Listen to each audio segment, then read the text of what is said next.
Hello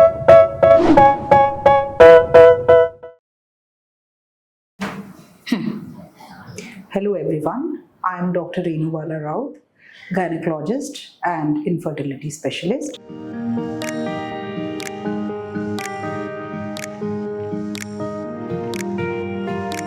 How often should we wash our intimate? See, this is very if it depends. If you are normal days, not your menstrual cycle, you will be, I think, so 3 to 4 times a day. With wiping out every time and keeping it dry is very important. When you are in your periods, maybe because you are wet, you are not feeling clean, you may have to wash 5 to 6 times or more. But then always make it dry. Wipe it with toilet paper.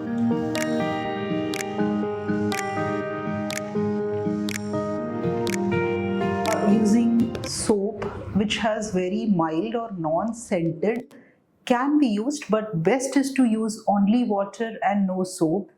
Intimate wash which has antiseptics and not a very good pH, which is not very close to the natural pH of our vagina, should not be used. So any soap cannot be used. Very specific soap which are very natural, mild, without any scented or perfumes or fragments can be used.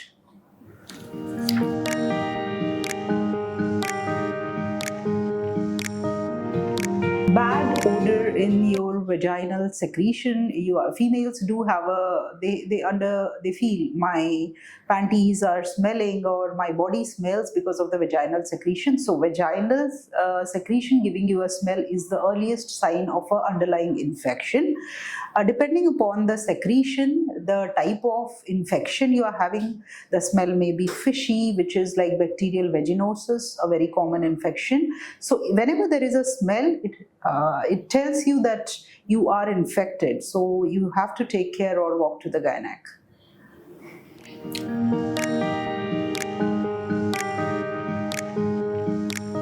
Wearing tight undergarments can give you a lot of sweat and warmth inside, which would be the grounding source for pathogens to grow. So it has to be, the undergarments has to be cotton, well aerated, and when you are at home, you have to wear the non-tight ones, the cotton ones.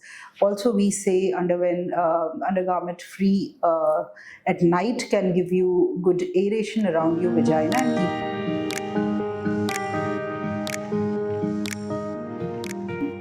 or trimming. It's very personal choice, but yes, God have given pubic hair for your prevention of vagina. It gives a safety for, like, the outer pathogens or bacteria do not enter the vagina, because if something is just let out or the doors are open, anything can enter.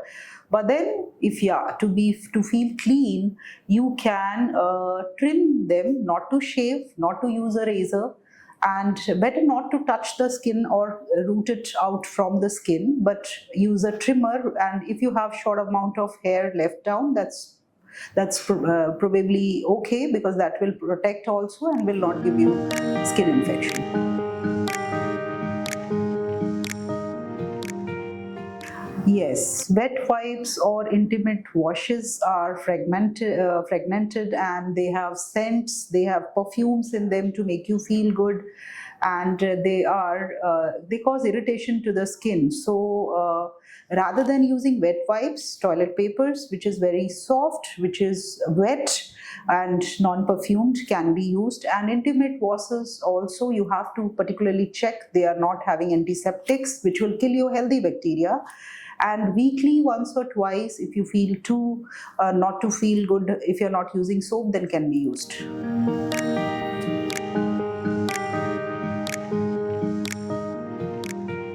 See, UTI is probably sexual activity ke baad mein you get a UTI is very, very common, because that is the initiation point from where the pathogens enter, because due to friction, due to pressure points, you get the bacteria enters, because the females have a very short urethra, so it's very easy for the bacteria to enter the urinary tract. So sex is the beginning point for UTI. There are other reasons also, but then if you are having a UTI and still continue with your sexual activity, probably it may aggravate that and cause a lower UTI to go and proceed towards your kidneys, which is high up. So you should restrict during that time, take a proper treatment, and then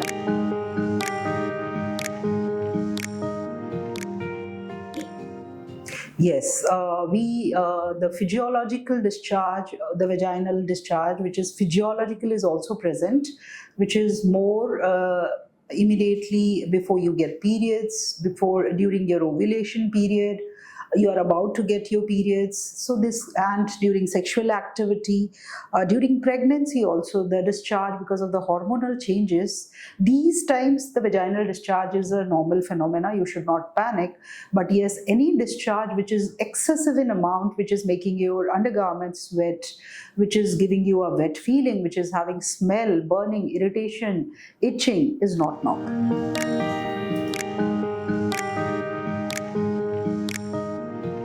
Yeast infection, again, very common among females, very common problem. The females usually complains of itching and a curdy white thick discharge. If you ask me, a natural way is to maintain a very good hygiene, cleanliness.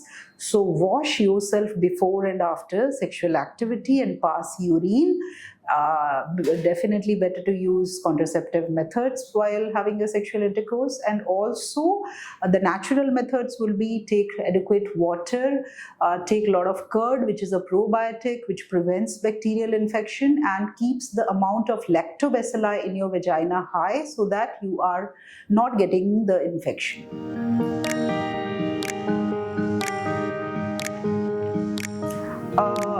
Vaginal discharge, a normal vaginal discharge, which I told you, there are physiological states where we have a normal discharge.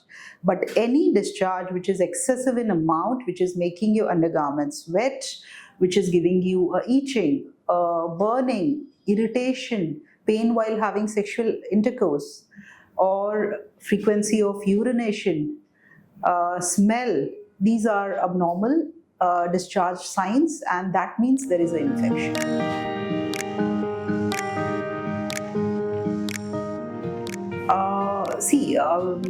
Being gynaec, the real reason I tell you is you don't need anything apart from proper water, a normal water, not even a warm water, to keep yourself clean. But still, some females, they are so obsessed that they don't feel clean if they don't use soap or intimate. I would say any proper, any brands which are without antiseptics, which is very close to the natural vaginal pH, non-perfumed, can be used maybe once or twice, 2 to 3 times a week. That's it.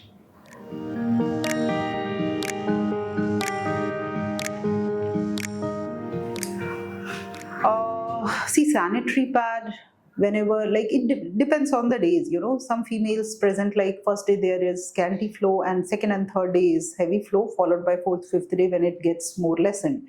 So first is whenever you have a wet feeling, but definitely 6 hours ke baad you should change, whether wet or not, because it's in close contact with your vulval area and it gives wetness, and that wetness can cause skin irritation and rashes. So ideally, hygienic point of view, and to keep yourself clean, I feel early, less than 6 hours can be done as well, because whenever you feel wet, but at least 6 hours definitely.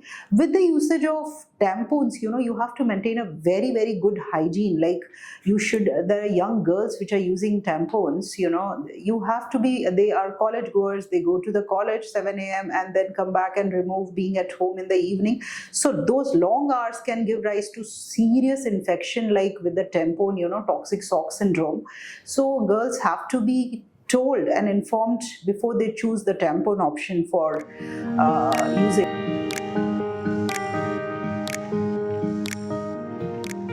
while having their menstrual cycle, that your hygiene and the changes according to like every 6 to 8 hours, whether it is filled or not, has to be done, and clean hands.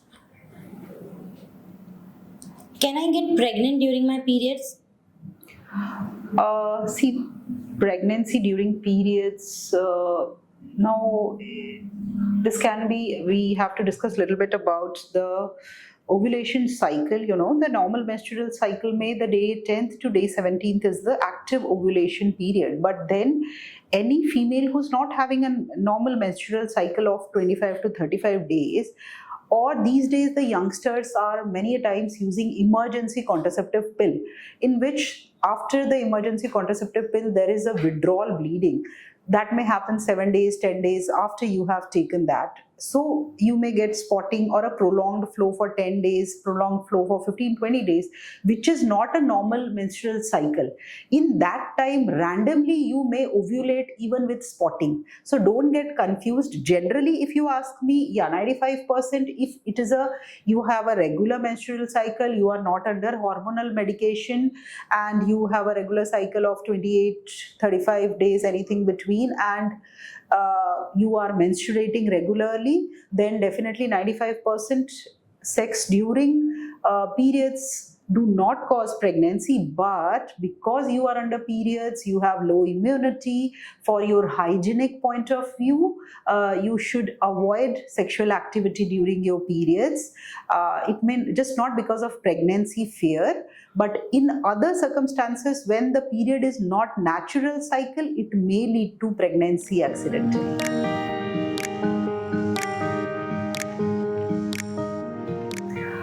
See, period pains or dysmenorrhea is very common. Young girls who just started with menarche, there we call it spasmodic dysmenorrhea, which is like the uterus is fine. It's just that the cramps or the body is trying to shed the endometrium out of the body, which comes in the form of periods, what you see on your pads. So that's very normal. But then there are, as you grow up, like reproductive age group, or there are some conditions of the uterus like fibroids, endometriosis is very, very common these days.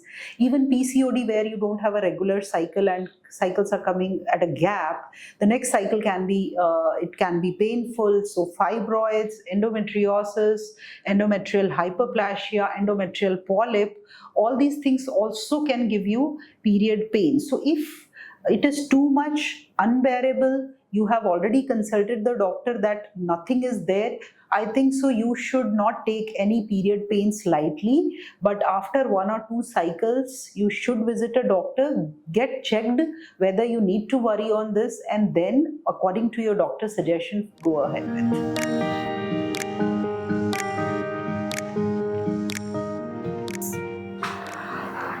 See, menstrual cups usage has advantages and disadvantages. It is safe as long as you know how to handle. There is no perfect size which fits you. You have to try error and know how to use, how to insert, how to remove, how to clean it when you are outside or in office space, how to preserve or store it when you are not menstruating, and I mean to say sanitization. So these things, if you are very prone to and you know how to handle, then it is good for you. But then it is silicone which is sitting close to your body when you are using it. It involves frequent touching and going inside your vagina with your hands, which can give rise to infection. It can be difficult to insert and remove if you are not well trained. If you do not follow the guidelines of cleaning it every 6 hours, being in public places, or you forgot, if you are not bleeding enough and did not change, that can give rise to infection. So it has pros and cons which one should take in account before using. So this was our short talk for you, and if you like this video, please like, share or comment. Any further questions if you have on this topics, you can comment below. Thank you so much.